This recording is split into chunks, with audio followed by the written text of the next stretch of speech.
Assalamualaikum warahmatullahi wabarakatuh. Halo semuanya. Berjumpa lagi dengan saya Imsia Istirahayu. Nah, di sini saya akan memenuhi tugas mata kuliah saya, model dan strategi belajar mengajar, dosen pengampu yaitu Bapak Dr. Ihwanul Muntaki. Nah, di sini tugas akhir saya yaitu saya akan membahas tentang contextual teaching and learning. Nah, selanjutnya di sini pokok-pokok materi yang saya akan jelaskan yaitu tentang pengertian, terus tokoh-tokohnya itu siapa, terus ciri-cirinya itu seperti apa. Nah, juga yang terakhir yaitu tentang kritik pembelajaran itu sendiri. Nah, yang pertama yaitu tentang pengertian contextual teaching and learning. Nah, di sini pengertiannya yaitu pembelajaran contextual teaching and learning itu yaitu pembelajaran yang membantu guru dalam mengkaitkan antara materi yang diajarkan dengan situasi dunia nyata siswa dan mendorong siswa membantu hubungan pengetahuan yang dimilikinya dengan penerapannya dengan kehidupan mereka sehari-hari. Juga hal ini melibatkan 7 komponen utama pembelajaran efektif, yaitu yang pertama itu tentang konstruktivisme, yang kedua yaitu tentang bertanya, nah yang ketiga menemukan, yang keempat tentang masyarakat belajar, yang kelima yaitu tentang pemodelan, yang selanjutnya itu refleksi, dan yang terakhir penelitian yang sebenarnya. Selanjutnya tentang komponen pembelajaran kontekstual teaching and learning itu. Nah, yang pertama itu tadi apa? Yang pertama itu konstruktivisme. Konstruktivisme yaitu mengembangkan pikiran siswa untuk belajar lebih baik dengan cara bekerja sendiri, mengkonstruksi sendiri pengetahuan dan keterampilan barunya. Hal ini adalah landasan berpikir pembelajaran bagi pendekatannya. Nah, di sini pengetahuan real baginya itu adalah satu yang dibangun atau ditemukan oleh siswa sendiri. Nah, pengetahuan bukanlah seperangkat fakta, konsep, atau kaidah yang harus diingat siswa, tetapi siswa itu harus merekonstruksi pengetahuan itu, kemudian mengartikan melalui pengalamannya yang nyata itu sendiri ya. Selanjutnya yang kedua yaitu menemukan atau inquiry. Menemukan merupakan proses pembelajaran yang berdasarkan pada proses pencarian. Proses pencarian penemuan melalui proses berpikir secara sistematis, proses pemindahan dari pengamatan menjadi pemahaman. Siswa belajar dengan keterampilan berpikir kritis. Nah, dalam hal ini guru harus merencanakan situasi kondusif supaya siswa belajar dengan prosedur mengenali masalah, menjawab pertanyaan, menggunakan prosedur penelitian, terus menyiapkan kerangka berpikir, hipotesis, dan penjelasan yang relevan dengan pengalaman pada dunia nyata itu. Selanjutnya, yang ketiga yaitu bertanya.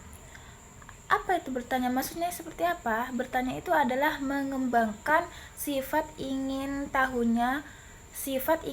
siswa itu dengan dialog interaktif oleh keseluruhan unsur yang terlibat dalam komunitas belajar itu.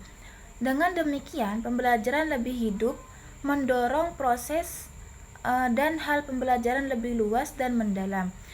Dengan pertanyaan itu mendorong siswa selalu bersikap menolak suatu pendapat, ide, atau teori secara mentah. Hal ini mendorong sikap selalu ingin mengetahui dan mendalami berbagai teori dan dapat mendorong untuk belajar lebih jauh. Selanjutnya yaitu yang nomor 4, masyarakat belajar. Seperti apa itu? Masyarakat belajar itu adalah pembelajaran yang didapat dari berkolaborasi dengan orang lain. Dalam pembelajaran ini selalu selalu dilaksanakan dalam kelompok-kelompok yang anggotanya heterogen. Siswa yang pandai mengajari yang lemah, yang sudah tahu memberi tahu yang belum tahu, dan seterusnya. Dalam prakteknya terbentuklah kelompok-kelompok kecil. Kelompok besar mendatangkan ahli ke kelas, berkolaborasi dengan kelas paralel, pekerja kelompok dengan kakak kelas, dan berkolaborasi dengan masyarakat. Selanjutnya, yaitu yang nomor 5 tentang pemodelan. Apa itu pemodelan? Dalam pembelajaran perlu ada model yang dapat dicontoh oleh siswa. Terkait hal ini, model bisa berupa cara mengoperasikan, terus cara melempar atau menendang bola dalam olahraga, cara melafalkan dalam bahasa asing, atau guru memberi contoh cara mengerjakan sesuatu. Nah, ketika guru itu sanggup melakukan sesuatu, maka siswa akan berpikir sama bahwasanya dia itu juga bisa melakukannya, seperti itu. Yang selanjutnya, refleksi. Nah, seperti apa? Refleksi itu merupakan suatu upaya untuk melihat, mengorganisir, menganalisis, mengklarifikasi, dan mengevaluasi hal-hal yang telah dipelajari. Untuk merealisasikan di kelas dirancang pada setiap akhir pelajaran. Guru menyisahkan waktu untuk memberikan kesempatan kepada siswa melakukan refleksi dengan cara apa? Dengan cara pernyataan langsung dari siswa tentang apa-apa yang diperoleh setelah melakukan pelajaran, catatan atau jurnal di buku siswa, kesan dan saran siswa tentang pembelajaran hari itu, diskusi, dan ragam hasil karya. Selanjutnya, nomor 7 yaitu tentang penilaian otentik. Seperti apa? Untuk mengukur hasil pembelajaran, selain dengan tes, harus diukur juga dengan asesmen otentik yang dapat memberikan informasi yang benar dan akurat tentang apa yang benar-benar diketahui dan bisa dilakukan siswa atau tentang kualitas program pendidikan. Nah, penilaian otentik itu adalah proses pengumpulan beragam data untuk melukiskan perkembangan belajar siswa. Nah, data tersebut berupa hasil tes tertulis, proyek atau laporan kegiatan, terus karya siswa, performance atau penampilan presentasi yang dirangkum dalam foto folio siswa, seperti itu. Selanjutnya itu tentang tokoh pembelajaran contextual teaching and learning. Nah, di sini contextual teaching and learning itu telah lama sekali diusulkan oleh John Dewey pada tahun 1916. Nah, yang menyarankan agar kurikulum dan metodologi pembelajaran dikaitkan langsung dengan minat dan pengalaman siswa.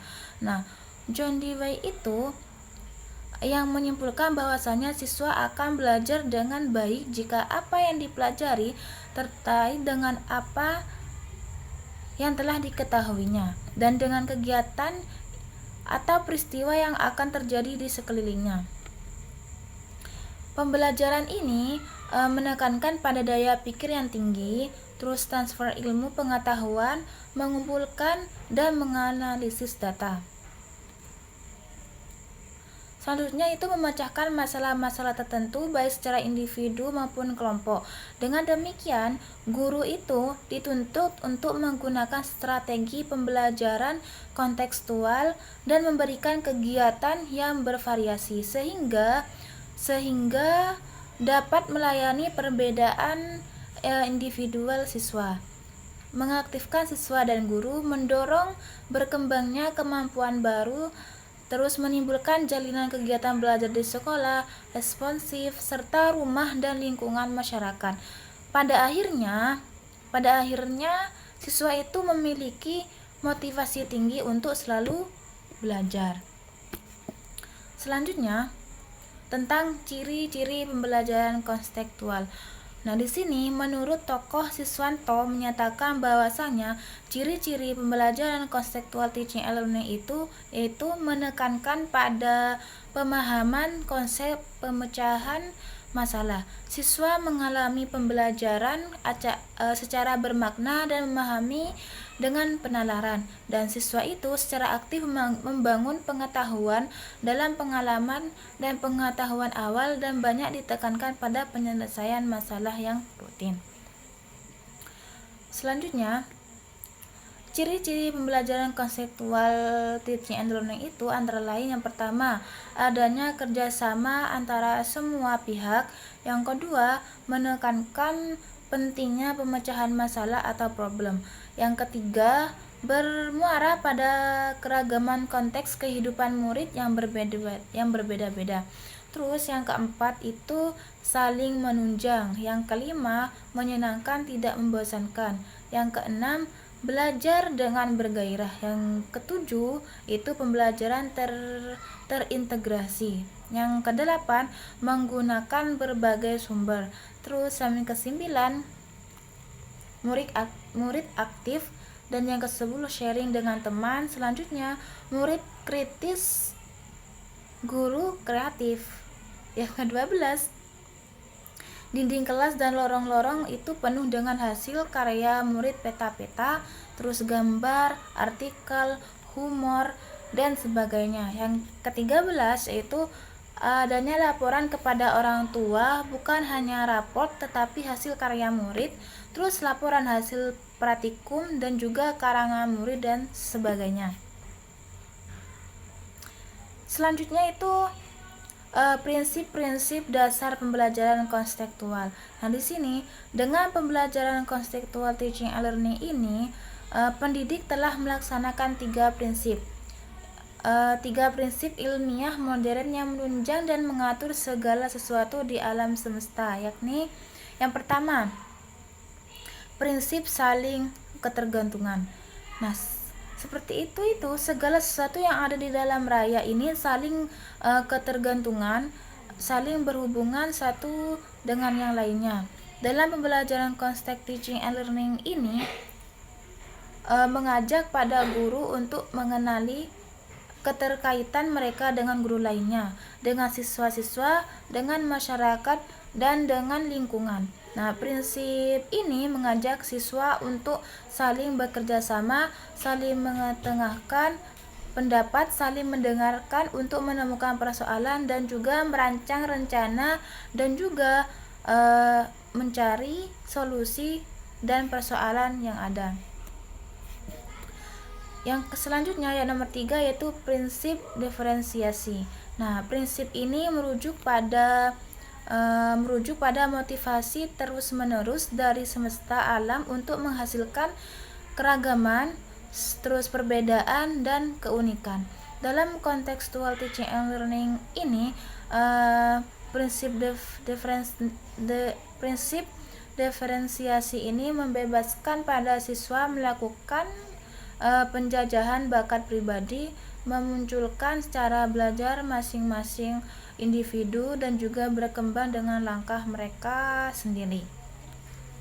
Selanjutnya yang nomor 4 yaitu prinsip pengaturan diri. Segala sesuatu diatur, dipertahankan, dan disadari oleh diri sendiri. Prinsip ini mengajak para siswa menunjukkan segala potensinya. Mereka menerima tanggung jawab atas keputusan dan perilaku sendiri, menilai alternatif, membuat pilihan, mengembangkan rencana, menganalisis informasi, menciptakan solusi, dan kritis menilai bukti. Selanjutnya, tentang kritikan terhadap pembelajaran konseptual. Bahwasanya model pembelajaran konseptual teaching and learning ini yaitu siswa lebih aktif dalam kegiatan pembelajaran dan pengetahuan siswa berkembang sesuai dengan pengalaman yang dialaminya.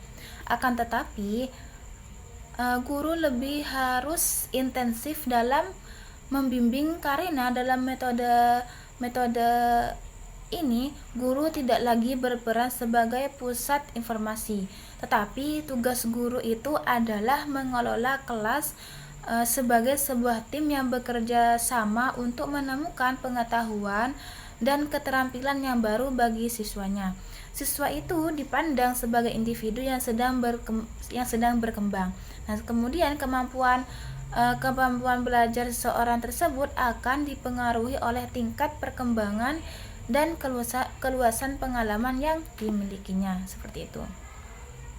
Kesimpulannya adalah berdasarkan uraian di atas bahwasanya kelemahan model pembelajaran contextual teaching and learning ini adalah guru harus dapat mengelola pembelajaran dengan sebaik-baiknya agar tujuan pembelajaran yang telah ditetapkan itu dapat tercapai dengan maksimal. Terima kasih. Mungkin hanya ini yang saya dapat jelaskan. Kurang lebihnya mohon maaf sebesar-besarnya. Wassalamualaikum warahmatullahi wabarakatuh.